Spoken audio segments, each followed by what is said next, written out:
Thank you, Governor. Your Excellency, the President of the Republic of Kenya,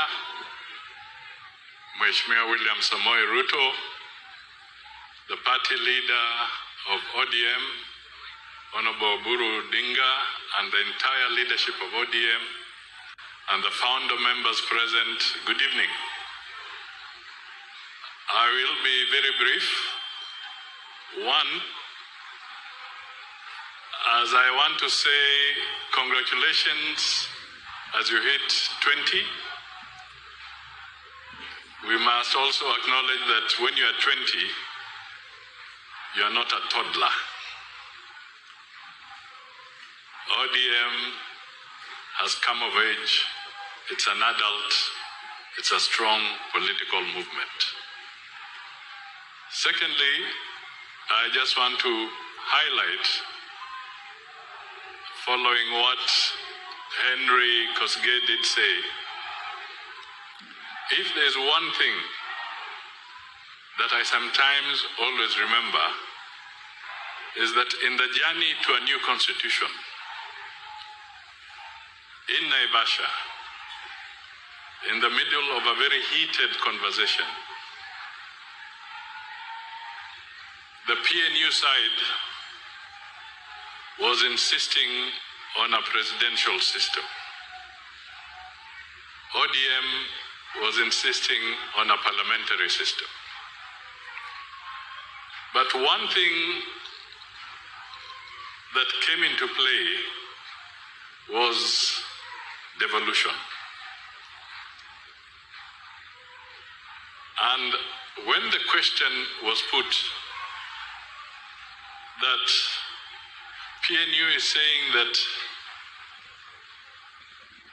if we don't support a presidential system, that was the breaking point. And for ODM, the breaking point was devolution. And I remember in one of the very heated consultations, the late Honorable Raila Odinga came back and said, because we want a new constitution, I will cede ground on the parliamentary quest, but I will not cede ground on devolution. And indeed, that is how devolution came into being. So at one point, it was a debate, and it was a question of what was critical. The new constitution, give and take, we settled for devolution.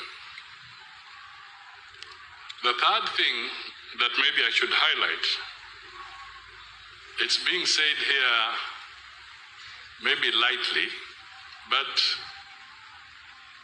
ODM under Raila has midwifed stability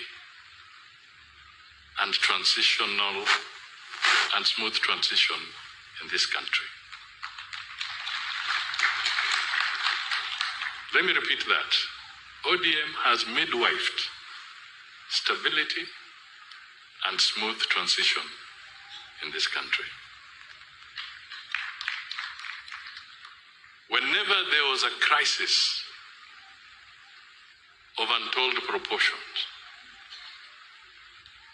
ODM without Raila and ODM,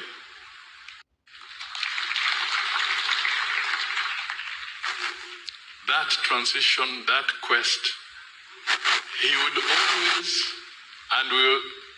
would always say we must find a legal way of entrenching this, dealing with this crisis.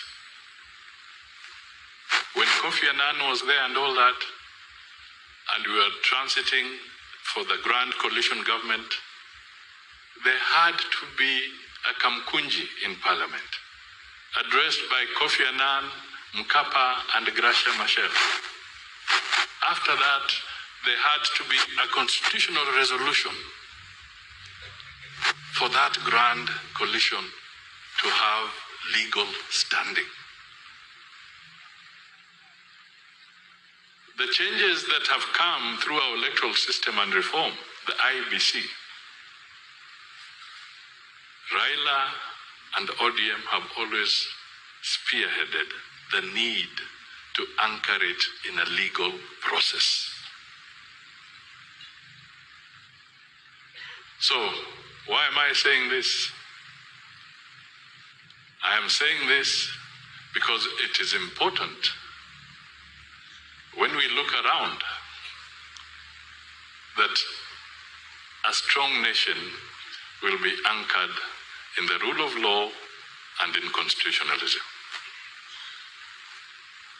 And dialogue and conversation and coalition building is not a bad thing. What is key is that at the end of the day, let us all uphold the Constitution as we move forward. So for ODM at 20, I just repeat, you are not toddlers. You are adults.